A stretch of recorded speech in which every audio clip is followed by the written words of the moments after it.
Assalamualaikum warahmatullahi wabarakatuh. Perkenalkan, saya Fadliani Nawir ST MDS.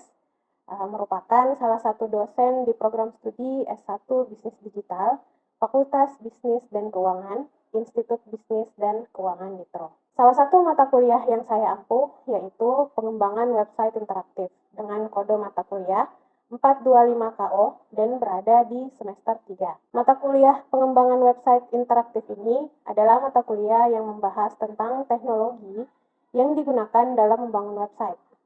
Menggunakan beberapa bahasa yaitu HTML, CSS, JavaScript, dan PHP yang terangkum dalam sebuah Content Management System atau CMS. Mata kuliah ini dimulai dengan pengantar tentang internet dan konsep dasar sebuah website. Setelah itu, bahasa pemrograman yang digunakan dalam membangun halaman web seperti HTML, CSS, JavaScript, dan PHP. Akhir dari mata kuliah ini, mahasiswa diharapkan menyelesaikan proyek website menggunakan WordPress sesuai tema yang telah ditentukan. Capaian pembelajaran dalam mata kuliah ini yaitu mahasiswa mampu membuat sebuah website dengan menggunakan CMS WordPress. Untuk detail dari capaian pembelajaran program studi yaitu yang pertama menunjukkan sikap bertanggung jawab atas pekerjaan di bidang keahliannya secara mandiri.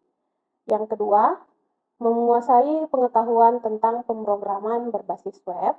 Yang ketiga, mampu menunjukkan kinerja mandiri, bermutu, dan terukur. Yang keempat, mampu mengambil keputusan secara tepat dalam konteks penyelesaian masalah di bidang keahliannya berdasarkan hasil analisis informasi dan data. Yang kelima, mampu merancang konsep, metode, dan analisis fungsi-fungsi manajemen dalam dunia bisnis dan teknologi informasi. Yang keenam, mampu membuat, mengembangkan, atau menggunakan tools yang berkaitan dengan pengolahan data. Dan yang terakhir, mampu membuat inovasi bisnis digital.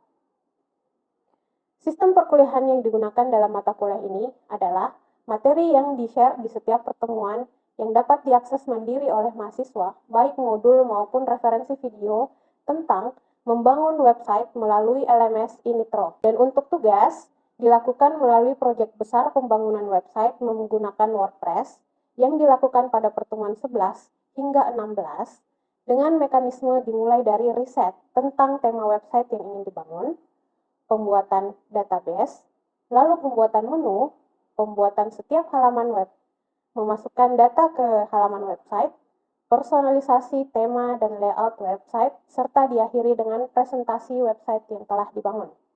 Di setiap pertemuan dilakukan asistensi progres pembuatan website. Untuk detail perkuliahan, dimulai dengan pengenalan internet dan overview terkait dengan membangun website dan tools apa saja yang bisa digunakan untuk membuat website. Pembahasan kedua tentang HTML, pembahasan ketiga tentang CSS, pembahasan keempat tentang JavaScript, pembahasan kelima tentang PHP, pembahasan keenam tentang CMS, pembahasan ketujuh tentang WordPress, pembahasan ke-8 tentang koneksi database ke WordPress, pembahasan ke-9 tentang membuat menu di WordPress, pembahasan ke-10 tentang memasukkan data ke website di WordPress, pembahasan ke-11 tentang layout dan visualisasi website di WordPress. Untuk komposisi penilaian dalam mata kuliah ini yaitu yang pertama 10% untuk kehadiran, 40% untuk proyek besar, 25% untuk UTS, dan 25% lagi untuk tugas mandiri dan kuis. Beberapa bahan kajian yang digunakan dalam mata kuliah ini yaitu seperti buku yang berjudul Pemrograman Web mencakup HTML, CSS, JavaScript, dan PHP dari Abdul Qadir tahun 2015. Kemudian buku Pintar Web Design dan CEO WordPress 5+ dari Surahman di tahun 2019. Dan beberapa referensi lainnya terkait dengan mata kuliah ini. Berikut simulasi pengajaran untuk mata kuliah pengembangan website interaktif. Bismillahirrahmanirrahim. Assalamualaikum warahmatullahi wabarakatuh. Selamat pagi teman-teman semua. Jadi kita hari ini sudah masuk ke pertemuan ketiga ya untuk mata kuliah pengembangan website interaktif. Nah, di 2 pertemuan sebelumnya kita sudah ada pengantar terkait dengan apa itu internet dan sebagainya.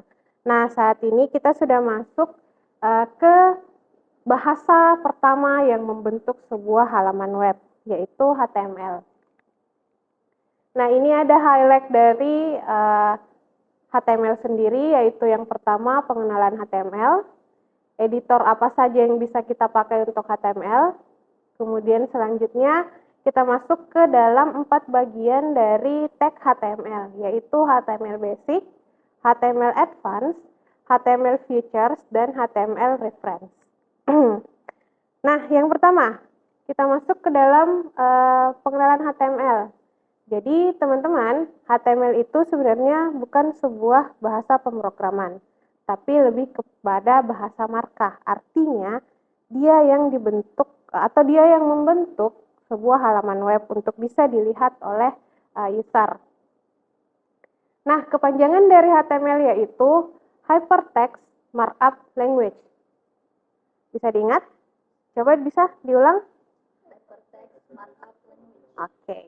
Nah, seperti itu. Nah, kemudian yang kedua yaitu HTML ini berisi barisan-barisan bisa dikatakan coding untuk memperlihatkan seperti apa layout dari sebuah halaman website. Nah, biasanya yang teman-teman lihat dalam sebuah halaman web itu semua gambar, kemudian tabel, teks, dan sebagainya itu dibentuk oleh bahasa HTML ini. Nah, ini teman-teman contoh dari file HTML-nya, yaitu dia terdiri dari beberapa bagian. Mulai dari yang pertama ada introduksinya, kemudian ada namanya tag HTML. Kemudian mulai dari tag head sampai tag slash head ini merupakan kepala dari sebuah file HTML.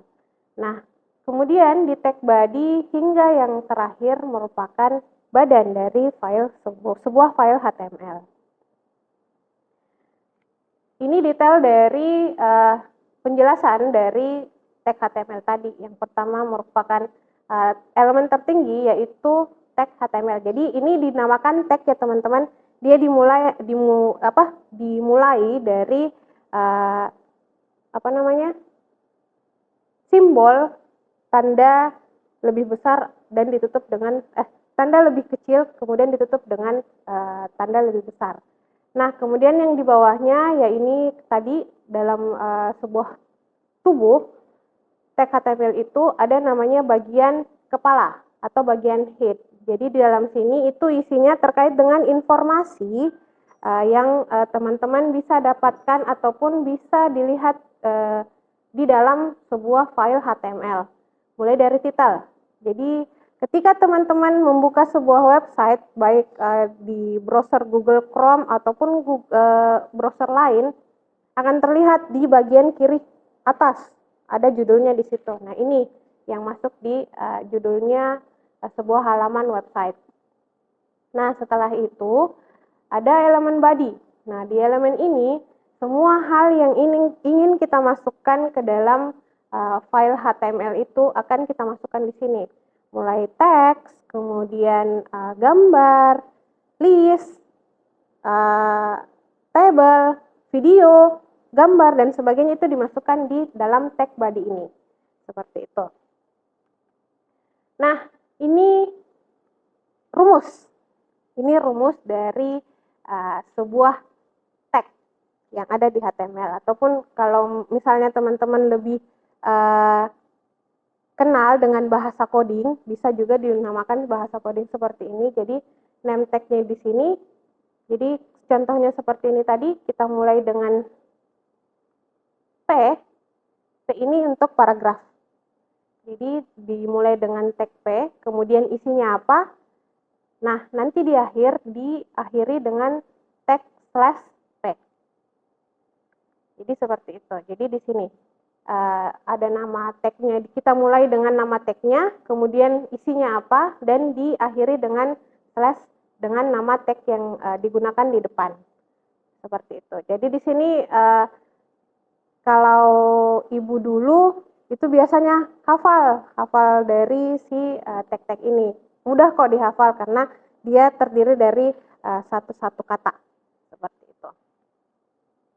Nah, kemudian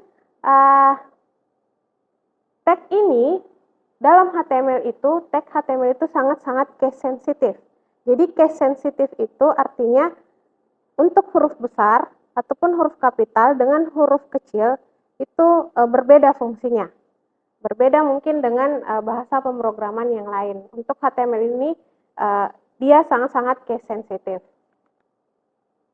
Nah, untuk hasil dari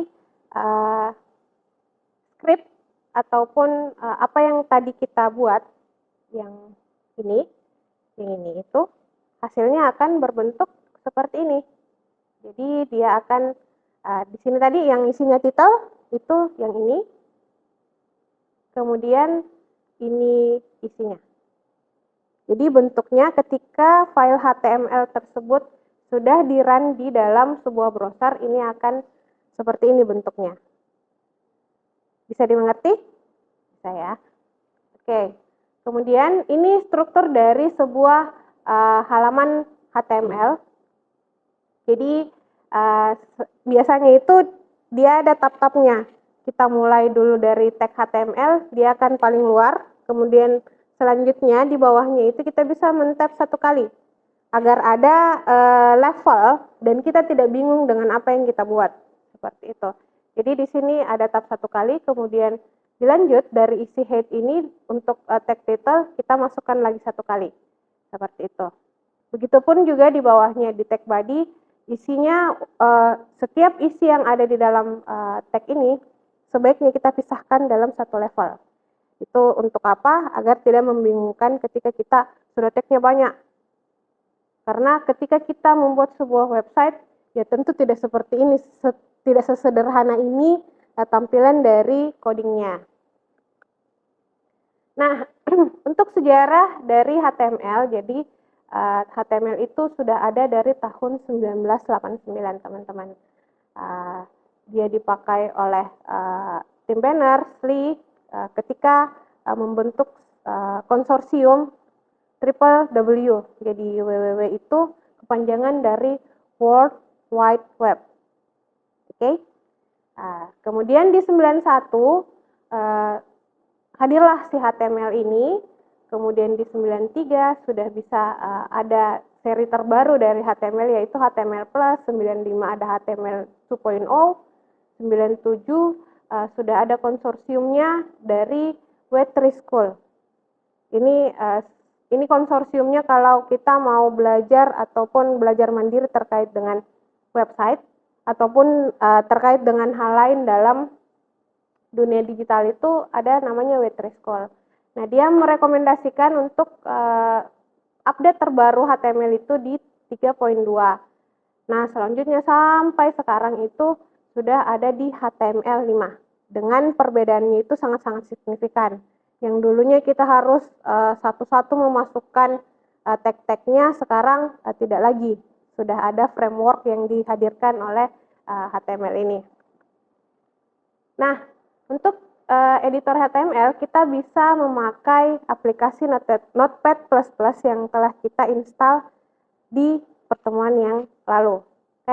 Jadi web browsernya kita pakai misalnya Mozilla maupun Google Chrome. Nah, kalau di virtual servernya kita pakai Exam, dan untuk editornya kita bisa pakai Notepad++. Nah, perbedaannya dengan Notepad biasa itu, ini sudah mendukung untuk mengcoding di versi HTML maupun bahasa pemrograman lainnya. Nah, mungkin kita bisa lanjut, kita bisa coba untuk mempraktekkan apa saja dari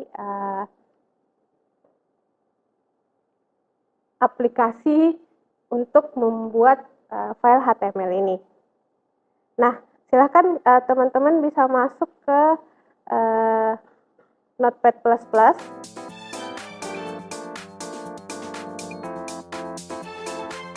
Nah, coba teman-teman ketikkan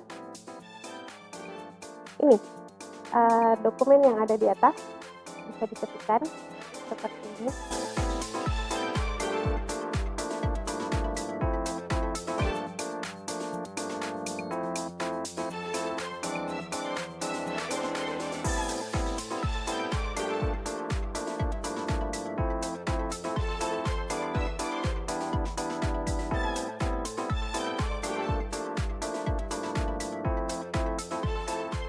Oke, jadi teman-teman sudah ya semua mengetikkan tag HTML dari yang ditampil yang di atas. Kira-kira mengerti tidak penempatannya? Mungkin H1 kemudian P. Ya. Ya, jadi seperti yang dilihat kan tadi sudah dicoba ya. Masing-masing sudah mencoba, kelihatan di browser Google Chrome-nya seperti apa. Nah, di H1 ini pasti lebih besar ya, teman-teman ya, daripada yang P. Jadi H1 itu kenapa dia lebih besar? Karena judul tag-nya itu adalah judul atau heading. Sedangkan yang lebih kecil yang di bawah, dia memakai tag P karena dia merupakan tag paragraf. Oke, bisa dimengerti? Bisa ya? Oke, lanjut ya. Jadi, ini instruksi yang sebelumnya karena kita tadi sudah save ya. Sudah save dari file HTML-nya. Kita lanjutkan saja. Seperti ini tampilannya ya, teman-teman. Nah, selanjutnya kita masuk di HTML basic. Jadi, ini ada beberapa ini. Memang tag-nya agak banyak untuk yang basic, jadi kita mulai saja dengan tag yang pertama, yaitu untuk yang kita mulai dari awal, dari tag HTML. Jadi file HTML itu selalu dimulai dengan deklarasi tanda seru, doctype, spasi HTML. Setiap file HTML itu sekarang seperti itu. Dulunya sih tidak. Tapi setelah HTML5 itu berubah. Jadi ada tag deklarasi seperti ini. Kemudian setelah itu, tag HTML itu selalu dimulai dengan tag HTML awal, kemudian diakhiri dengan penutup /HTML. Nah, seluruh deklarasi yang ada dalam tag body dan diakhiri dengan /body itu akan tampil di browser. Jadi yang akan tampil di browser itu cuma yang ada dalam sini. Sedangkan yang di title tadi tidak akan muncul. Title itu muncul hanya di judul dari halaman websitenya. Nah, kita mulai yang pertama, basic yang pertama yaitu heading. Jadi heading itu tag HTML itu digunakan untuk mendefinisikan sebuah judul. Nah, tagnya itu ada dari H1 hingga H6. Nah, ini digunakan untuk agar bisa kita memperbesar tulisan. Seperti itu. Contohnya ini ada H1, this is heading 1, kemudian diakhiri dengan /H1, H2, this heading H2, diakhiri juga dengan /H2. Berikutnya H3, H4, H5, dan H6. Nah, setiap tag H ini akan berbeda ukuran tampilannya. Jadi mungkin H1 besar sekali, kemudian di H2, 3, dia ada levelnya, seperti itu. Nah, kemudian tag yang basic yang kedua yaitu paragraf, tadi kita sudah cobakan juga. Jadi untuk tag paragraf itu dia mendefinisikan paragraf yang ada di dalam sebuah halaman web.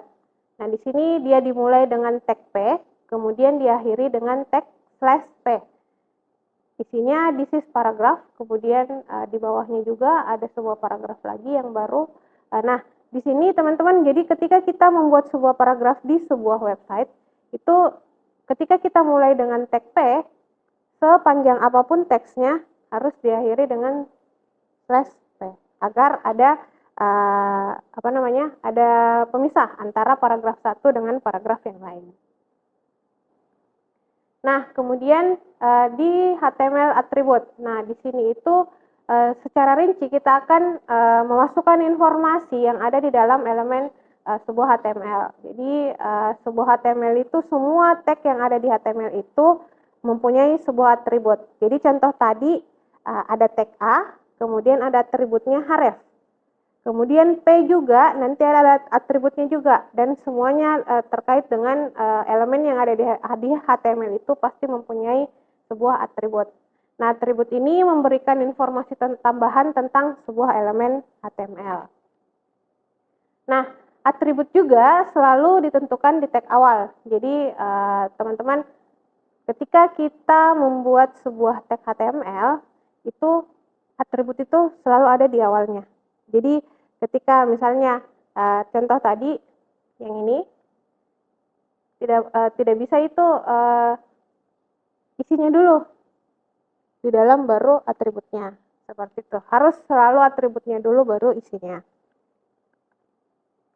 Nah, atribut biasanya dibuat dengan pasangan nama atau nilai seperti name sama dengan value. Jadi, ini isinya. Nah, kemudian atribut itu selalu menggunakan lowercase. Jadi, tidak ada huruf kapital dalam atribut. Ketika teman-teman membuat atribut dengan menggunakan huruf kapital, pasti tidak akan terbaca.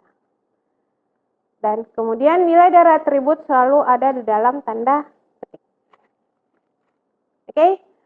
Nah, ini contohnya. Nah, kan tadi kayaknya Ratu sempat, Ibu ini apa gitu kan?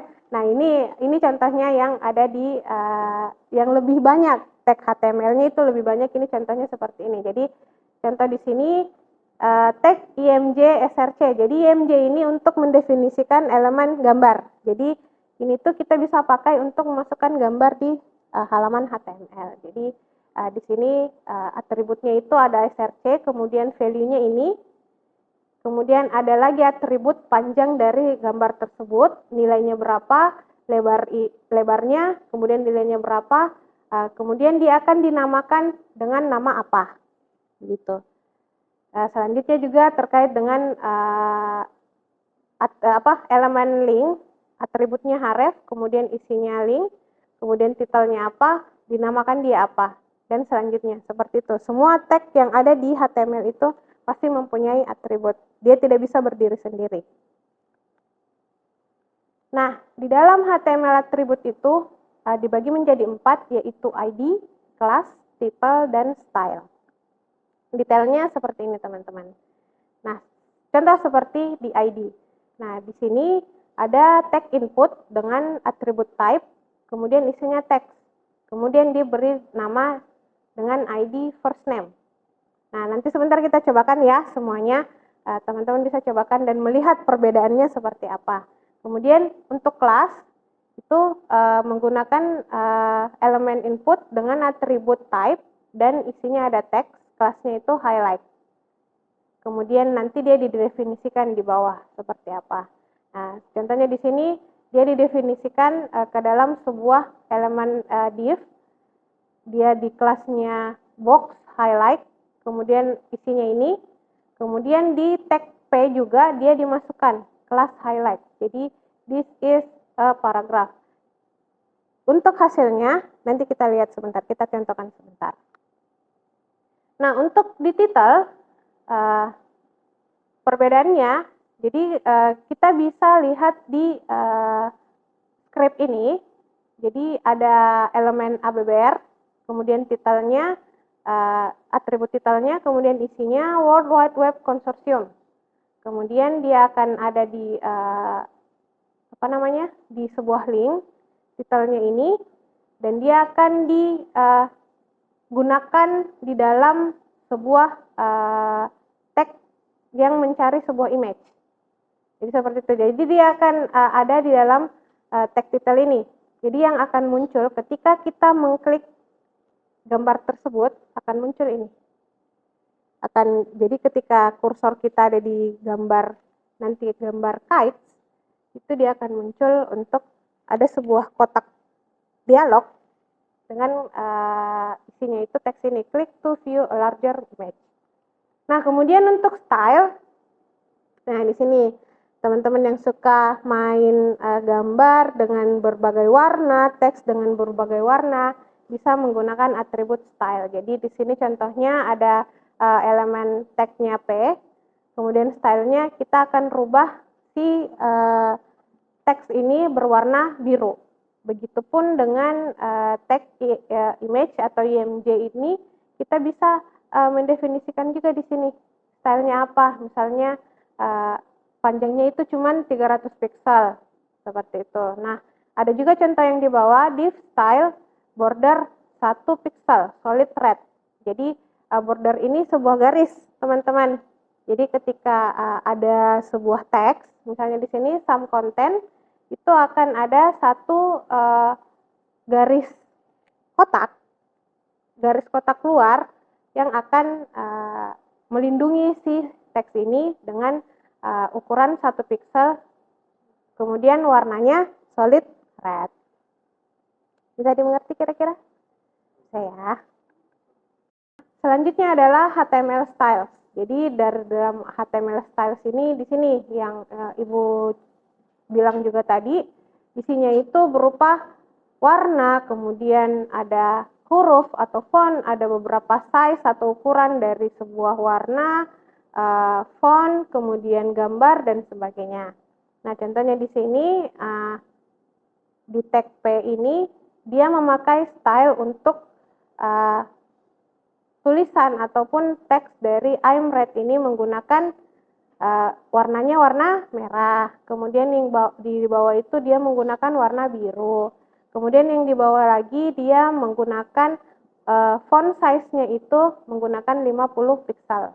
Jadi semua kita bisa atur teman-teman di ketika kita membuat sebuah website dengan apa lagi namanya? Stylenya, halaman stylenya itu seperti apa yang kita inginkan ataupun yang klien inginkan itu bisa menggunakan tag styles ini.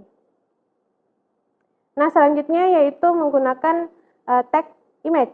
Jadi tag image ini bisa kita gunakan untuk memasukkan elemen gambar dalam berbagai format, dari bisa menggunakan format JPEG, PNG dan GIF. Nah, ini contohnya ketika kita memasukkan gambar di dalam halaman web itu kita menggunakan tag img. Kemudian ada atribut src di mana apa nama file dari image tersebut, panjangnya berapa, lebarnya berapa. Nah, ini kalau yang di atas dia mencari file image yang ada sefolder dengan file halaman HTML-nya kita ataupun halaman webnya kita. Baik teman-teman, setelah materi ini, kira-kira ada yang mau ditanyakan? Kita coba saja ya, kita coba semua ya. Oke, mari kita lihat ke komputernya masing-masing. Kita akan mulai untuk mempraktekkan isi dari materi tadi.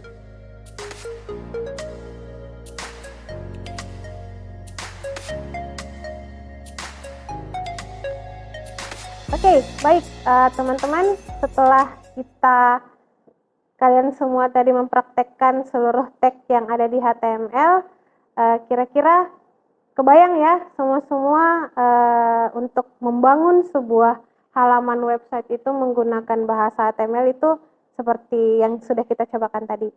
Oke, kira-kira ada yang mau ditanyakan lagi? Tidak ada? Siap mengerti semua ya?